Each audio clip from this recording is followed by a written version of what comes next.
Selamat datang di Podcast Cerdas Bersama, tempat kita ngobrol santai penuh makna di dunia pendidikan.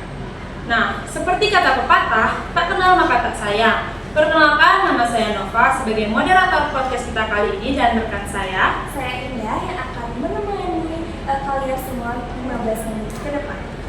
Nah, sesuai dengan topik kita yang sangat penting khususnya bagi kalian nih sebagai calon tenaga pendidik di masa depan. Nah, adapun topik kita kali ini yaitu mengenai langkah-langkah penyusunan prestasi belajar dan juga penyusunan kompetensi berdasarkan taksonomi Bloom.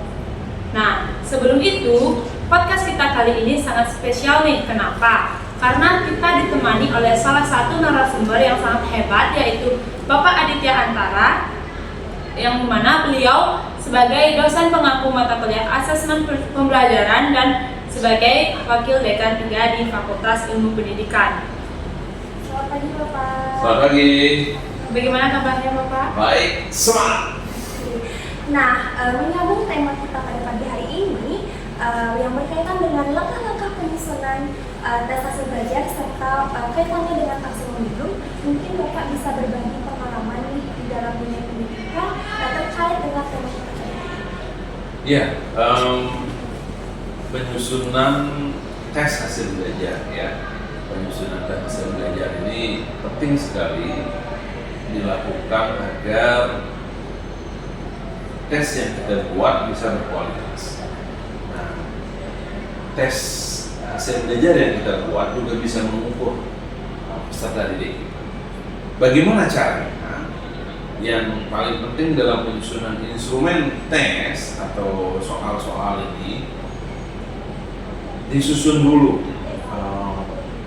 kisi-kisi instrumen, kisi-kisi soal. Ini harus ada dalam penyusunan sebuah tes hasil belajar. Harus ada kisi-kisi instrumennya, harus ada kisi-kisi soalnya, yang dimana itu terdiri dari nomor, variabel atau capaian pembelajaran, indikator, butir soal, dan jumlah butir soal.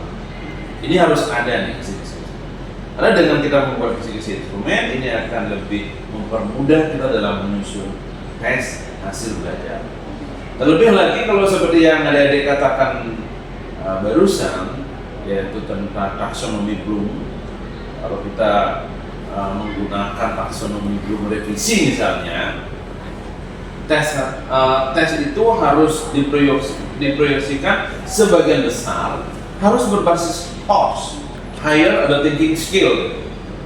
Kalau di taksonomi Bloom revisi itu ada C4, C5, C6, itu disebut dengan HOS ya, Higher Order Thinking Skill. Berpikir, keterampilan berpikir tingkat tinggi. Nah, ini yang harus menjadi rujukan. Misalnya kalau kita membuat soal yang menggunakan C6 misalkan, menciptakan atau mengkreasikan, ya buat soal itu agar sesuai dengan C6 ini. Materinya misalkan, tentang ini ya, materinya tentang matematika.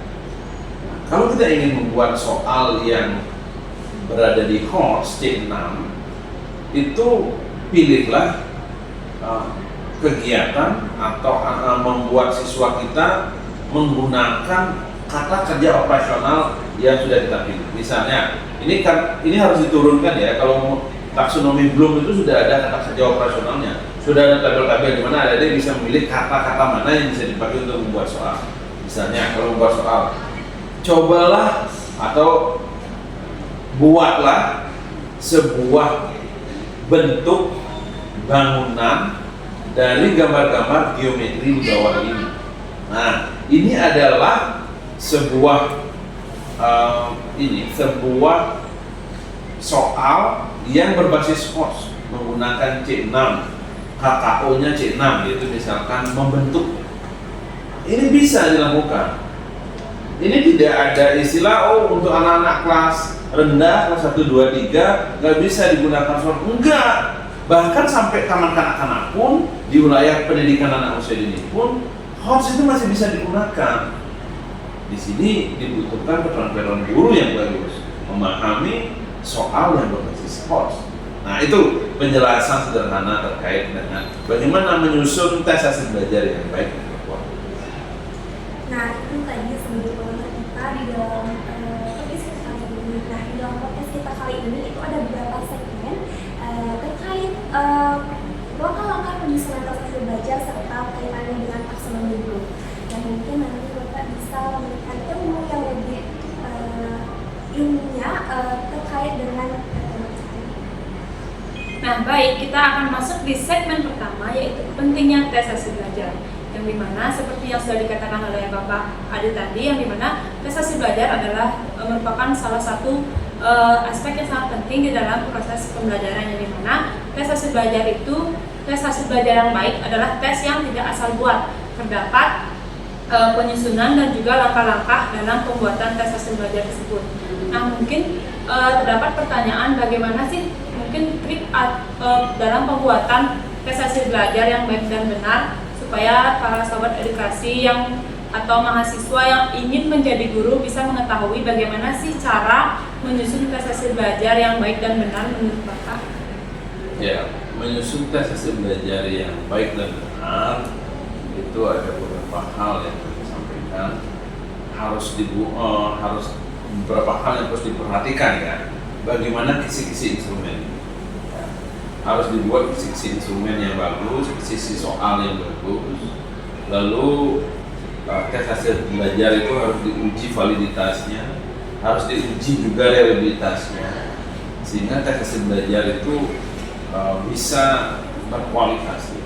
Agar tes hasil belajar berkualitas ya beberapa hal itu harus diperhatikan. Penyusunannya, konstruknya gitu ya. Dibangunnya dengan instrumennya seperti apa? Bagus nggak? Uji validitasnya bagus nggak? Uji reliabilitasnya bagus nggak? Kalau ini sudah bagus semua, tes hasil belajar itu pasti bagus. Gitu.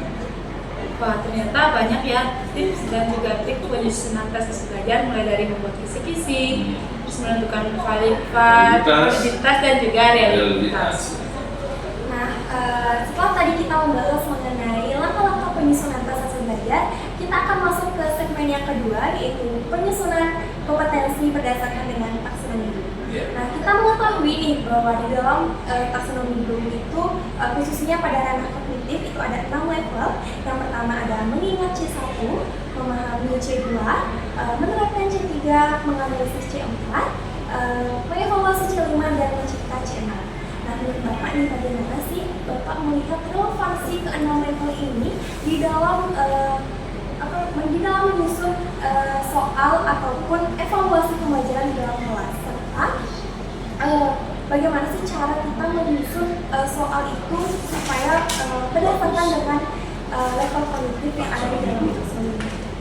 Ya, ini penting ya ketika kita menyusun soal, karena kita di bidang pendidikan, rujukannya adalah taksonomi Bloom. Salah satu rujukan besarnya adalah taksonomi Bloom, yaitu adalah kognitif, afektif, dan psikomotor. Nah, untuk kognitif itu sudah ada taksonomi Bloom revisi namanya, ya sampai C1 sampai C6 yang Indah katakan tadi. Untuk itu, ketika membuat soal, ini harus dipakai rujukan. Sebelum membuat soal, di awal-awal pembuatan soal itu kata kerja operasionalnya dulu dicari ya. Misalnya mau memilih C5 mengevaluasi, kata kerja operasionalnya dulu cari. Di situ ada kata kerja operasional, jadi bisa download di Google, banyak sekali itu tabel-tabel untuk kata kerja operasional. Untuk mengevaluasi, misalnya mengevaluasi itu ada kegiatan membandingkan. Ada kata kerja operasional yaitu membandingkan. Nah, untuk membuat soal nanti harus ada dalam soal itu, dalam pertanyaan itu harus ada kata membandingkan. Misalnya, silakan bandingkan mana yang lebih baik. Nah, itu soalnya. Jadi ketika kita memilih, pilihlah itu kalau kita ingin menggunakan C5 mengevaluasi. Sesuai dengan tabel itu ada di kata kerja operasional itu ada kata membandingkan. Maka dari itu pilih, silahkan cobalah bandingkan dan pilih mana bentuk yang paling tepat. Nah, misalkan geometri, bentuk yang paling tepat sesuai dengan geometri yang diminta. Nah, ini caranya. Ini cara membuat soal berdasarkan taksonomi Bloom. Atau yang lain, seperti yang saya katakan di awal tadi. Kalau membuat soal, ingin menggunakan C6, mengkreasikan, itu menciptakan, cobalah pilih sebuah kata kerja operasional. Pilih dulu kata kerja operasional. Kata kerja operasional mana yang mau dipakai? KKO yang mana? Misalkan membentuk. Ini masih dalam mata pelajaran matematika misalnya. Buatlah bentuk bangunan menggunakan bentuk-bentuk geometri yang ada di bawah ini. Misalkan bentuk bangunan rumah, misalkan. Buatlah bentuk bangunan rumah menggunakan bentuk-bentuk geometri yang ada di bawah ini. Nah, ini yang penting ya. Ini penting nih kata kerja operasional tadi. Ini kan membentuk. Itu sudah mewakili C6 ya. Ini sudah HOTS dia. Sehingga soalnya akan berbasis HOTS dia, berbasis higher order thinking skill, ya, demikian. Oke, jadi begitu banyak ya cara-cara penyusunan soal yang baik dan juga benar, yaitu dimana dimulai kita harus sesuai dengan ranah kognitifnya, yaitu dari C1 sampai C6, lalu harus menentukan dulu kata kerja operasional. Kata kerja operasional. Nah, selanjutnya tadi kan cara penyusunan soalnya nih Bapak. Nah, sekarang saya izin bertanya terkait bagaimana sih cara kita memastikan bahwa soal yang kita buat itu benar-benar yang merujuk pada tidak merujuk pada kelas saja. Iya betul. Taksonomi Bloom ini sudah membuktikan bahwa pembelajaran itu usaha pembelajaran dan juga pengujian atau penilaian hasil belajar itu harus berbasis HOTS.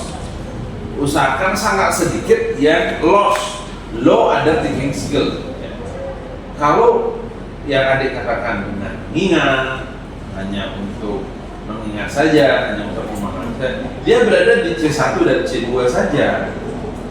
Kurangi memang itu.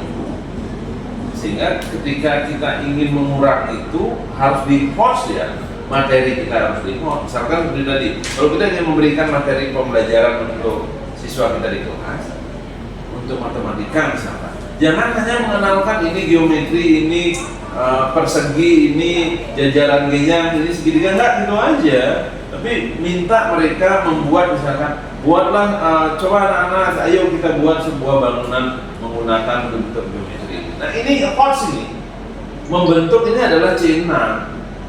Atau kalau ada yang ingin membandingkan mana yang berdasarkan gambar yang ada di papan, misalkan adik-adik bisa memilih atau anak-anak bisa memilih mana yang menjadi bagian yang barang dasarnya atau bangunan dasarnya adalah persegi panjang. Dia akan pilih gambar-gambar yang persegi panjang. Mana yang ada segitiganya, dia akan pilih yang segitiga. Ini adalah HOTS ya, order thinking skill yang termasuk C6. Jadi itu caranya agar tidak pembelajaran kita mengingat saja. Kenapa Indonesia rendah pisanya? Ya, penilaian pisanya karena kita sering pembelajaran kita di low order thinking skill, hanya mengingat, memahami, tidak pernah membuat menciptakan. Jadi kan untuk kehidupan masa depan kemampuan menciptakan sesuatu itu sangat penting. Nah, jadi itu ya cara kita memastikan bahwa soal yang kita buat itu benar-benar tidak hanya berupa hafalan saja, harus menerapkan soal yang HOTS. Nah, begitu banyak ya ilmu yang kita dapatkan dari Bapak Adit terkait dengan penyusunan kompetensi berdasarkan dengan taksonomi itu. Nah, Sobat Edukasi, itulah tadi penjelasan mengenai langkah-langkah penyusunan tes hasil belajar serta penyusunan kompetensi berdasarkan dengan taksonomi itu. Banyak sekali ya wawasan, ilmu, serta pengalaman yang kita dapatkan dari Bapak Adit selaku dosen pengampu mata kuliah evaluasi pembelajaran. Nah, yang dimana wawasan yang kita dapatkan di dalam menyusun tes hasil belajar bukan hanya membuat soal saja, tetapi juga menjadi proses strategi di dalam menentukan kualitas pembelajaran. Nah, terima kasih Bapak atas ilmu serta pengalaman yang telah Bapak berikan tadi, yang dimana nantinya pasti akan sangat berguna bagi kita semua, bagi penonton yang nantinya akan menjadi calon pendidik. Terima kasih. Sobat Edukasi, sekianlah podcast kita pada hari ini. Jangan lupa di-follow, subscribe, like, serta di-share ke teman-teman pendidik yang lainnya. Podcast Cerdas Bersama, Cerdas bersama, tumbuh bersama. Baik, terima kasih Bapak. Terima kasih, Bapak. Terima kasih Atas bersama. yang diberikan.